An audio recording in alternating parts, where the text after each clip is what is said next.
This is the Heroes Podcast. I'm so happy to be back again with someone really, really special. And she is Tracy Borreson. How are you, Tracy? I'm doing great, Andre. Thank you so much for having me. Before we run into, and I would love to dive into your life, I just wanted to intro you for everyone else listening. So, Tracy is all about authenticity, specifically in the digital space. In a world where it's easy to hide and follow someone else's path, Tracy endeavors to lead the personal brand as well as encourage others to find, own, and show up with the personal brand leading the way. Tracy strives to bring more uniqueness to the world for individuals and businesses because that's what actually stands out in the crowded marketplace. Branding, I love this, Tracy. But before we go there, I want you to go back to the beginning, or, I love to start with struggle, pain. What was the journey for you early on in life? You want to share your pain? Let's share pain. It's really interesting for me because when I think about the concept of hero's journey, for probably the first 35, 36 years of my life, I would not have considered myself the hero of my story. I was just in a story. And my parents told me what to do, and my teachers told me what to do, and my basketball coaches told me what to do. And I got really good at doing what other people said I should do. But there was always like a whisper of discomfort, let's call it that, because I don't know, I would say it was like a hard pain all along the journey, but kind of like all of those little straws that eventually add up to the straw breaking the camel's back. And the shifting point for me, like, so I went to university, I went to business school because it seemed like a good idea. When I graduated, I went to work for the same company my dad was working at, and then I kind of just floated around in my career, and I had relationships because people liked me, but I didn't really focus on the me in the scenario, right? Like I was just a bit player in the show.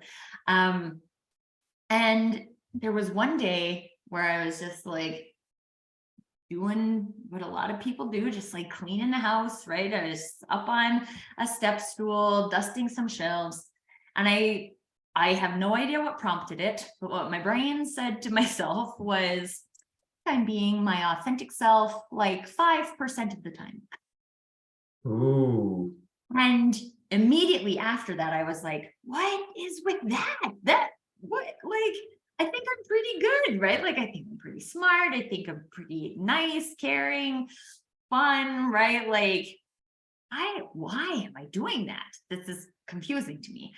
And I had gotten into a situation where the relationship I was in, the work environment I was in, all of those people were very comfortable with that old version of me, kind of just like floating along and like, I would just call it existing, right? I was by no means thriving. I was just there. And I don't know, something about dusting that shelf said to me, that's enough of that, right? Like that's enough of you walking on eggshells to protect other people's feelings. That's enough of trying to create some kind of, so the relationship I was in at the time and my parents, like they did not get along. And so I always felt like I was choosing sides, and nobody thought I could, well, my interpretation was that nobody thought I could make a decision for myself because no matter what I decided, one party was angry. And I was just like, like I can't. And then I remember like getting down from the steps, still looking out in my backyard and being like, is this going to be my life? Is this right? Like if I was going to like be in this life today and I had to extrapolate that for the rest of my life, that's not good enough for me. And maybe today I don't know what good enough looks like, but I know it's not this, and I need to do something different. And so I left the relationship I was in that seemed like the the biggest priority at the time, because we had been together for like 10 years and I just had no space to explore what this new version of me was going to be. He was very comfortable with that version of me, and I wasn't going to be able to escape that.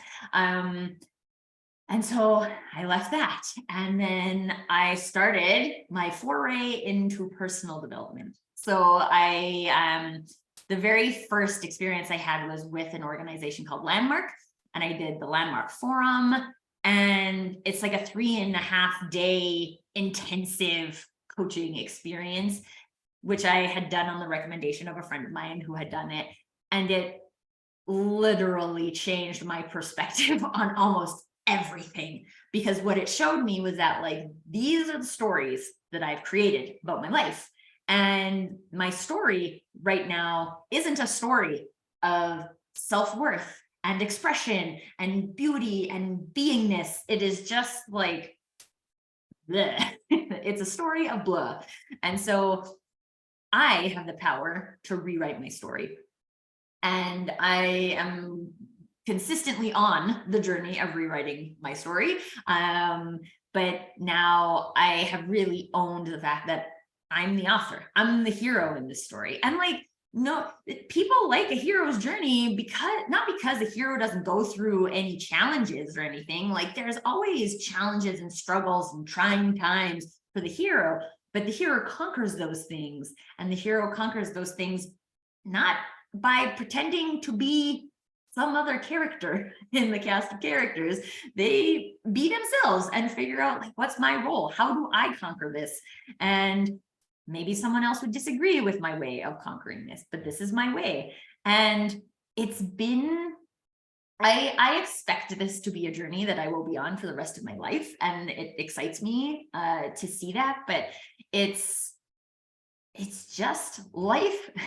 I say this quite often, actually. If I look at my life 10 years ago and I look at my life now, you would think I was two different people.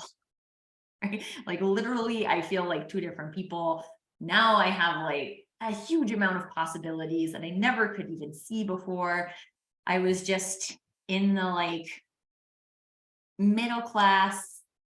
I like have a job, have a house, have a car, right? Like, and this is what everybody's supposed to want, right? Until I realized that I didn't want any of that. Well, what I've heard from you, that you had this, I call mediocre life or average life. And then you said, I don't tolerate any more of this. Enough. Is that how it just came about, that it sort of filled up to the threshold where you said no more? Yeah. And that's, I mean, my experience of it really is those straws just adding up to like one day. And like, it's not that anything extreme happened, right? Like, nothing extremely bad, nothing extremely good happened. I was literally just dusting a shelf. And I was like, no, I'm done. Right. And I think the power is in, like, it might be the first time in my experience that I had like consciously listened to my own thoughts, like listen to what was happening in my brain instead of just like doing things and being busy. And I was one of those kids that was in like all the after school clubs, and I was on student council, and I was on the basketball team, and I was a volunteer with we called it SPAM, Students Promoting Active Movement. But it's like I was busy all the time. I was like a multiple sport athlete. I was at summer basketball camp and this and that. And I just like, I don't even think until that moment I had like stopped to think about what I was thinking and what I was experiencing. And then once I did that, I realized that it just wasn't acceptable. I didn't want the rest of my life to look like that. And if I had any opportunity to make it different, I wanted to do it. Wow, this is a whole awakening that you have just described to me. And Yes. I see that most of the population on this planet are living out the programming. Mom, dad, school, are in charge of their life, not just their life, but their results too. So what happened? Did you become this Mrs. Brand or Miss Brand specialist? So what was the journey like? You want to give us a... Yeah, so it was still quite a journey for me. So from that point, that's when I started like my personal development journey. And what I started then to see in that experience on the work side is that it's like my boss had this idea of what she wanted me to be. And she sent me for lots of training and all of these things. So like I got to do pretty much the entire Dale Carnegie catalog of training, which I think was awesome. But I also would like go to a training and learn a thing and be really excited about it, try and bring it back to the organization. And she'd be like, no, or like best case scenario, you can do that with your department, but that's it. And I'm like, okay, I will do that with my own department. So I did what I could, but it just became more and more clear to me that our relationship at work wasn't about me being the best version of me I could be. It was about her predefined version of who I should be and her trying to make me into that. Even coming down to like the personal negotiation coaching, because she thought I wasn't a good enough negotiator, which I disagree. We just have different negotiating protocols. Like I believe if I have budget and someone has a thing that I need and their price seems fair and it's within my budget, then that just works out. But she always wanted to like negotiate for every penny. And I'm like more of a relationship builder, right? So it was in conflict, but I didn't realize these things at the time. I just felt the discomfort of it, right? So like, what is going on here? And then it was also kind of a straw that broke the camel's back scenario. And I like marketing is my background. So done marketing, I did corporate marketing for 15 years and I was responsible for social media. And it got to the point where she had asked me to post something on social media that I was just not going to do. So it was right after George Floyd's murder. She wanted to post Black Lives Matter. And it's not that I don't believe Black Lives Matter. It's just that we've never talked about that as an organization before. We don't employ any Black people. Like we don't have any policies to ensure that we have a diverse like staff. So if you want to go there, let's go there for real, right? And talk about like what, like, and let's do something internally, not for show, but like do something internally about it. Which she didn't want to do. So then I'm like, well, I'm not going to post that on social media then, because I don't believe that we believe that. I think that is fake. And in my intro, I'm all about authenticity. So I ended up telling her, if you want to post that, you can, but I won't. Right? Like I won't do it. Sure, company, you can do what you want, but I won't do it. And that was the straw that said to me, like, I've worked here for 8 years and this person doesn't know enough about me to know to not ask me to do this, right? And like, how long am I, kind of the same thing as the dusting, right? Like, how long am I going to stay here knowing that this is bad for me, right? Like, I'm never going to be able to achieve what I might be able to achieve because I'm here. And 3 days later, I gave my resignation and I quit. Which is so funny because a lot of people, when I'm talking about my journey, say like, oh my gosh, I was a senior vice president at the time. And so many people are like, it must have been so hard for you to like leave all that money and leave all that security. And I was like, literally, it was much easier than leaving my first marriage. I will tell you that. That one I struggled with. This one I was just like, no, I know this isn't good for me. How long am I going to come and do this thing knowing that it's a bad decision every day? My answer was 3. That's as long as I was going to accept that. And so then I was in this place where I knew a bunch of things that weren't meaningful to me, but I didn't really know what was meaningful to me in terms of the world of work. And I had to explore. So when I left, because I have a marketing background, I did a lot of marketing freelancing, and it's people always want their website copy updated or an email funnel, or like literally there's you want to be a copywriter, if you love copywriting, there will always be business. The thing is I don't love copywriting. I can do copywriting. And this was a thing, these were the types of things I started to notice, is that what are the things I can do that people are getting paid for? But when I do them, do they feel like this was a good way for me to spend my time today? And copywriting doesn't fall in that category. For other people it does, for me it didn't. And so I was lucky because I had a client while I was writing website copy, who said to me, you sound more like me than I do. And I was like, something wrong with that, right? Nobody should ever sound more like you than you do. And the only reason I do is because I've listened to what you said and I put what you said on the website without any kind of filter about what you should say, right?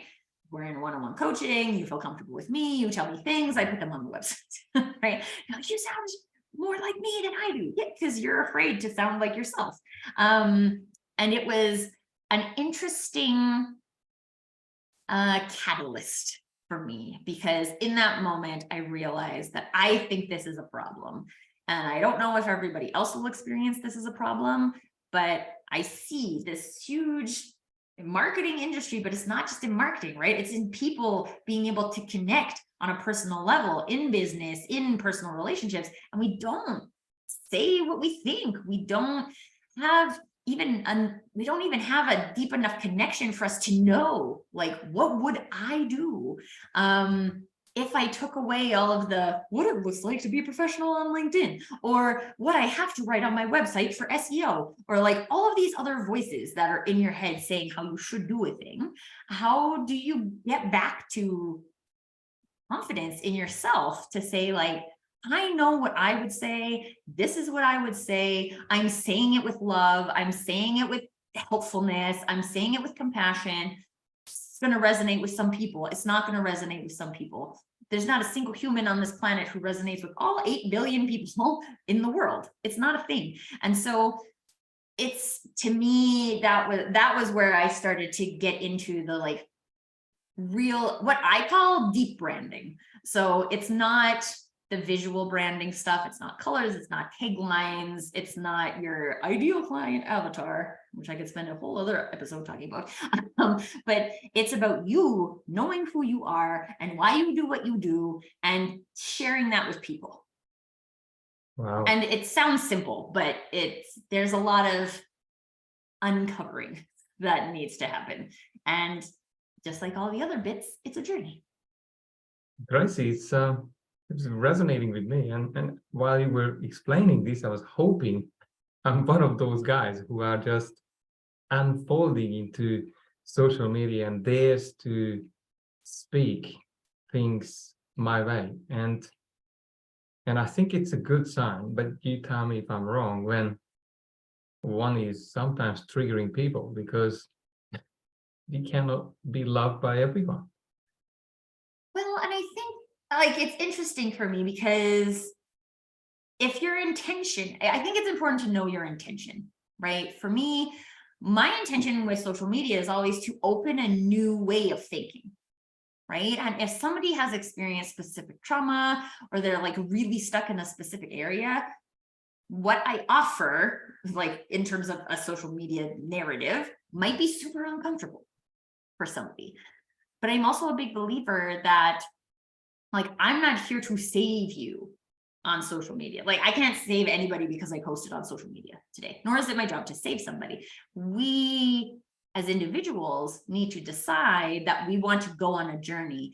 And it's a practice to being able to be triggered and not just react, right? It's a practice to be triggered and be like, oh, that's curious. Why am I feeling that way? Let's explore. I had this experience not too long ago, actually, because I took the day off for my son's 5th birthday. I take the day off for his birthday and we celebrate his birthday. And I posted about it on LinkedIn. I am not available today. Here's a picture of me and Nicholas, and we're going out and celebrating his 5th birthday. And most people were like, oh, that's so cute, blah, blah. But I had one contact who messaged me and said how irresponsible it was for me to post a picture of my kid on the internet because don't you know it's not safe? And I used to work with the police and blah, blah. And when I read it, I was like super triggered by it. And even though my logic brain was saying like, that's his experience, he is just sharing, he thinks he's helping, right? But the logic brain doesn't help you figure out like, why am I feeling so triggered by this, right? The logic brain helps you cover up why you're feeling triggered. So I was like we were still out having our day. So I'm like, I am going to park this. I'm going to come back later and I'm going to explore what made me feel like this. And when I did that, I parked it and I came back to it. So parking it and not coming back to it will not work. But I came back to it later and I was like, oh, what I heard you say is I'm a bad mom. And I don't want to be a bad mom. So my response to this message was as if you had said I'm a bad mom. You did not say I'm a bad mom. And now that I'm thinking about this experience, I don't actually think that I would do anything differently. I treat my LinkedIn network like my friends, right? And some people may disagree with that, and that's totally fine. This is how I have specifically curated it with people that I know, that I have had coffee chat with, that like I know them, right? And I don't believe that I believe in being a responsible parent, but I also don't believe that you can keep your kids in a bubble so they will be 100% safe. I have had almost every bone in my body broken over my journey in basketball and baseball and volleyball. And I'm kind of a disaster when it comes to, I've slammed my hands indoors and like, yeah, I'm kind of klutzy. But no one else can keep me safe from that, right? I need to learn how to be responsible in the world that I live in. And we are living in a digital world. So we can't like my 5-year-old already knows how to run YouTube, right? He can skip ads and he can do all of the things. And that's going to be part of his life. And it's not going anywhere. So I think it's important and again, like there's lots of people who don't let their kids have screen time, and I don't believe in this in like good or bad, right? And there's pros and cons of both scenarios, but if this is what I've decided, this is the life I choose, and I've intentionally chosen it. And even when we do those things, like we're intentionally choosing to watch this show together, or we're intentionally choosing to do this activity for 30 minutes. Like when we have that intention and it's aligned with who we are, and these are the things that actually make us feel like, I decided that.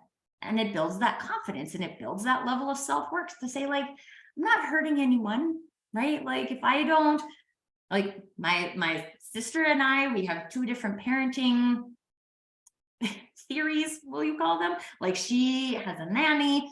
I quit my corporate job so that I could be with my son, right? Like that's 2 different things and different strokes for different folks. But the important thing is for you to know what you would do and then find ways to do that. Wonderful, wonderful. I hear from you being authentic. And I think that being authentic has ripped you out of that workplace, which started to challenge your being true to yourself. And I woke up this morning, I wanted to share this as well, that yesterday I had a live and things didn't go well. I could not actually stream. I couldn't share my screen. So it was a bit of an embarrassing start of the video saying, well, I'm not allowed to stream. That's what it says. And then the feedback to this morning from a person was that because I'm not grateful and I'm selfish, that's why I'm having those issues. And I said, well, thanks for the comment.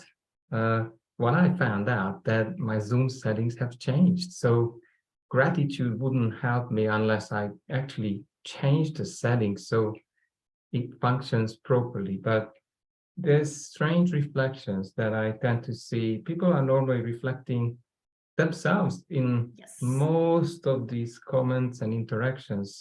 They are giving away more of what they have a problem with, and then they just internalize it. Absolutely. So, Tracy, I was wondering, what would you say to someone, a business owner maybe, because we are dealing with business owners who are, what are the 3, 4 things they could do now to live and breathe or communicate who they are rather than following, as you said? Yeah. Well, I think the first and most important thing is to look at why you started your business. And so the thing about the digital environment is there's lots of things that you can do online, and it seems attractive to a lot of people because it's easier, in quotes, because there's very low cost to doing business in the digital space. So if you all of a sudden want to be a copywriter, you literally can go change your LinkedIn profile and be like, I'm a copywriter, and people could buy stuff from you. So I use Duolingo. I am learning Spanish, and one of I have the free version, so it has the ads, right? And there's this one that always comes up that's like, hey, if you're looking for an easy way to make money online, this is be a Facebook ads manager, right? Like, this is the easiest thing you can do. And so people will do that, right? And people will do it because they want to leave their corporate job so they can spend more time with their kids, or there's generally a why behind it. But the reason why you're picking that thing is because someone else told you it was easy. I know people who became crypto miners because it was easy. You just start doing it, right? And you're supposed to make all of this money. And the thing is, at the end of the day, you don't get anything for free. In business, you don't get things for free, right? Doing things the easy way doesn't happen. All of these people who have built big businesses online have done it very intentionally with one strategy over time, right? And it's not a thing. It's not a thing to just be like, you can make 25K months in 90 days. You sure as heck can't if you don't know why you're doing it. Right? So if you're like, okay, yeah, I'm gonna start a coaching business because that seems fun and I really like talking to people. Okay, but like go deeper. Right? What about it? Like, when I was in corporate, I constantly showed up in a coaching capacity. Well, I started coaching basketball when I was 15. I have a very, shall I call it strict? I'll call it strict. When I was in high school playing competitive basketball, my coach had very strict ways that he coached us, but it also supported how each of us was as a player, like our personal strengths. And this is something that I have always brought into all of the things that I do, is that, like, you don't have a great team of basketball players with 5 point guards, right? It's not a thing. So there's that uniqueness that needs to come into it. But when people are creating online businesses, one, if you're afraid of the online environment, please don't, right? Because you're just going to hide behind your business. You will create a brand and then you will hide behind it. So people think I'll just create this business brand and then people don't need to see me. But people don't build relationships with corporate brands. They build relationships with people. So unless you are willing to be seen as a person, the online business world is not for you. And if you're in the online business world right now and you're listening to this and you're like, oh, I'm totally hiding behind my brand, it's not that it's too late, right? It's just that, like, that's worth exploring. Okay, why am I doing that? Is it because I have to show, I think I have to show up a specific way, or that I can only do that if I have 5,000 followers, or a whole bunch of nonsense that people tell themselves needs to be true before they can be legitimate? It's more about, it's like flipping that on its head, which is why I call it deep branding, right? People love to create a logo and colors and websites and all of these things, but they haven't done the deep branding, which is like, who am I? And how can I best, with my knowledge, with my background, with my expertise, serve the world? And start with that. And then there's many possibilities, right? There's lots of different sales tactics. There's lots of different marketing channels you can choose. But once you know who that is and you have enough sense of self to say, like, so I get this constantly on LinkedIn. I don't do pre-recorded video because I don't like pre-recorded video. I get super nervous, and then I watch it back, and then I want to change it, and then I redo it, and then it like takes so much time to do. So I don't do it. And I had this guy reach out to me, and he was like, oh, I can help you like do pre-recorded video. And I'm like, oh yeah, that, like, I don't do pre-recorded video. And he's like, oh, you'll never have a successful business if you don't do pre-recorded video. And I said back to him, I appreciate that you believe that much in what you are offering. The problem is I don't believe in that. I don't believe you have to have a podcast, or if you have to have an email funnel, or you have to have a course, or you, like, quite honestly, most people's interpretation is that I have to have all of these things in order to be successful in business, which if you look at anybody who's been successful in business, nobody has done, right? Everybody's picked one thing. But it's about being able to say to somebody, I appreciate that that's for you, and high five, and it's not for me. And feeling equally confident in saying, no, but thanks. Or if someone offers something and you're like, oh, sounds curious. Yeah, maybe I might like that. Try it, right? Try it. And if you like it, keep going with it. Try it. And if you hate it, stop doing it. Right? There's no one thing that you have to do. You have to do something, right? People need to know that you exist in order to buy your services, but there's not just one way to do it. There's your way to do it. And the secret is to finding your way to do it, because otherwise, I mean, I'm talking to the doctor of self-worth himself, right? Otherwise, what you show up and do on a daily basis in your business doesn't align to you building your self-worth. It aligns to you hiding. So it's going in an opposite direction. And I don't think Andre or myself want that direction for anybody. Wow, that was a big one. I love how you have been able to make this so easy. What came up for me, probably a person, if he or she is able to create amazing results and has a mastery level of getting referrals, probably that's all it needs. No social media, no online presence. It would be an amazing business at that point. Of course, there is scaling and there's a whole lot of other things, but please believe. And then it's even like, I think there's things too where we get convinced by other people that that's what we should want, right? Like we should want 25K months. Literally, if I had 25K months, my husband wouldn't have to work, and we could have a golf membership, and like probably a swimming pool in our house, right? Like literally, that's all I need to make ever to get all the things I want, right? In life. And so it's also looking at like, how much do I really need to make a month? And how much do I want? Like, my son is young, he's not in school full time. And so like, I choose to spend time with him, which means I choose not to spend that time working, which means that has an impact on my business, right? We also have to be realistic about our numbers, but I think a lot of people aren't realistic about what they need.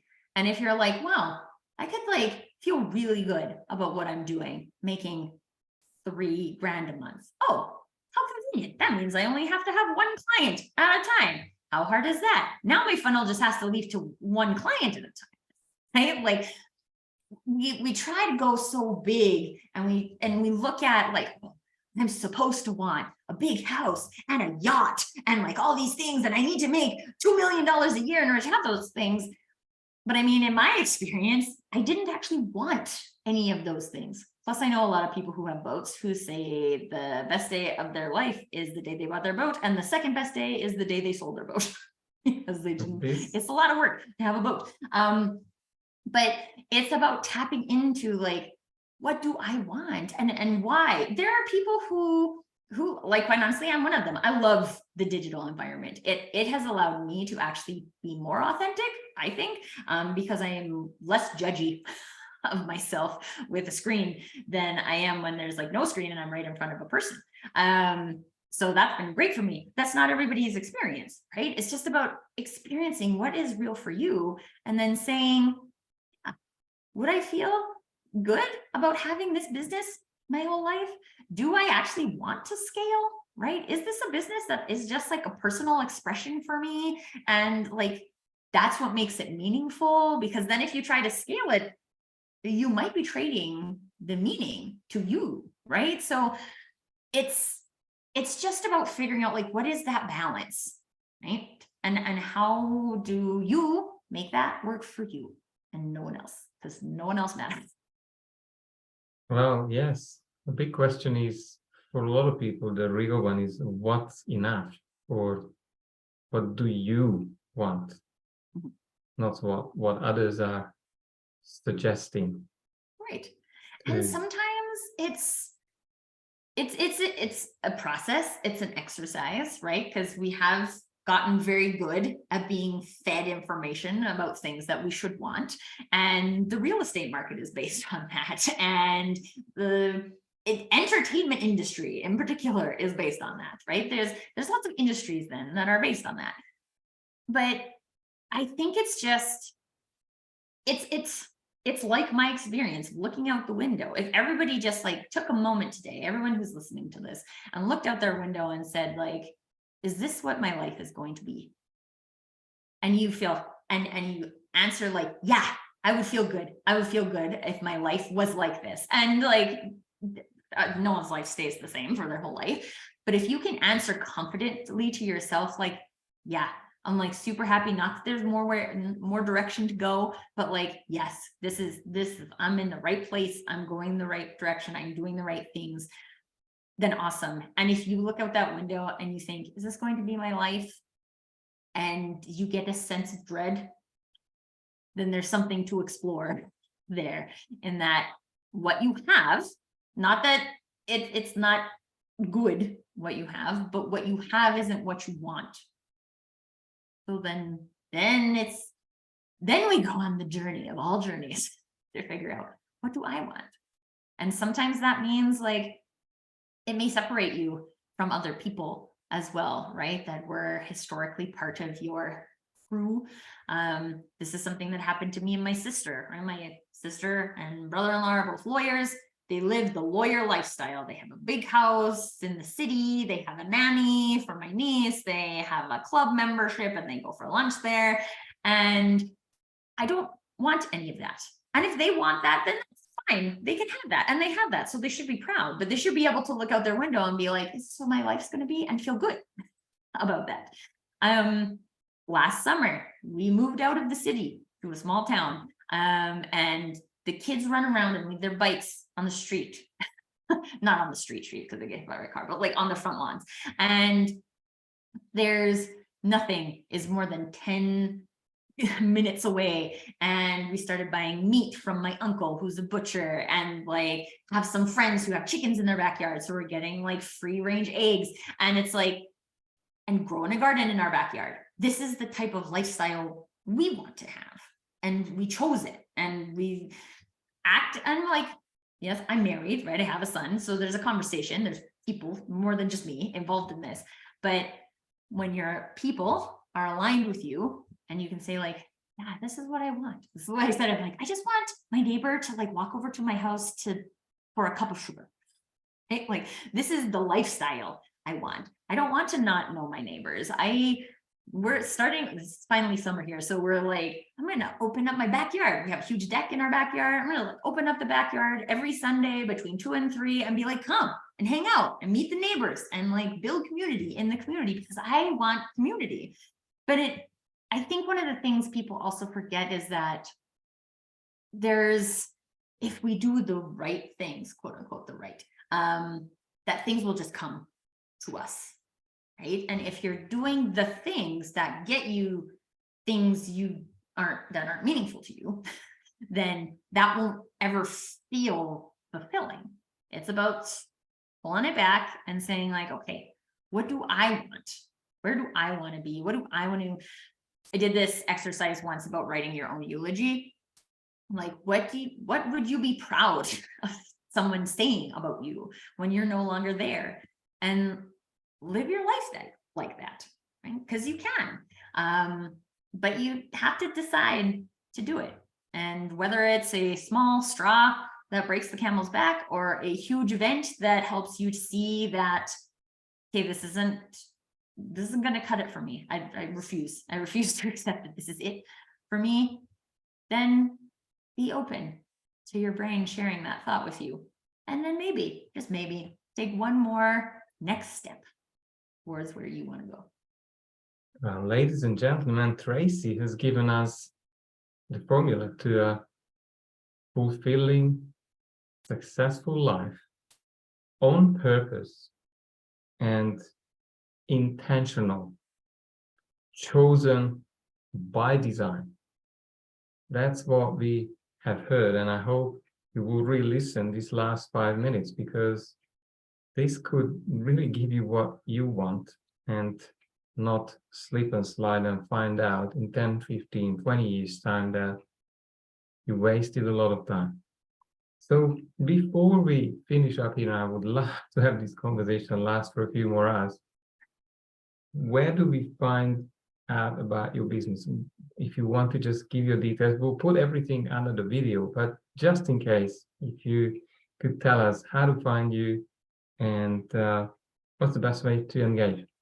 Yeah, so you can find me on LinkedIn, Tracy Borreson. My tagline on there is all about creating togetherness versus our togetherness based on uniqueness. So you'll know it's me. And I also have a website, tlbcoaching.com, which is where all of my wonderful thoughts. So my blog is on there. I have one of the things that I'm really passionate about writing is kind of at the intersection of ideas, right? So, hey, recently I wrote one about like the similarities between diamonds and brands, and talked about like the 4 C's of what makes a diamond so beautiful. And conveniently, these are also related to branding. So that's where I have fun exploring my ideas about different things. And I'm super happy. I'm a connector. I love learning about new people and their journeys, because everybody's journey is unique, and it is supposed to be so. Just in case anyone's actively trying to sell you that they went through the journey already and they can save you all of the pain of doing all the things. Sorry, it's not a thing. There's things to be learned from other people, but at the end of the day, your journey is yours. And I would be super happy to hear your journey and where you're going next. Tracy, appreciate your time. It was a very deep conversation about purpose and the why, and how one could have an authentic brand out there and showing up. Thanks for your time, and Thank hope you. to see you again. Yes.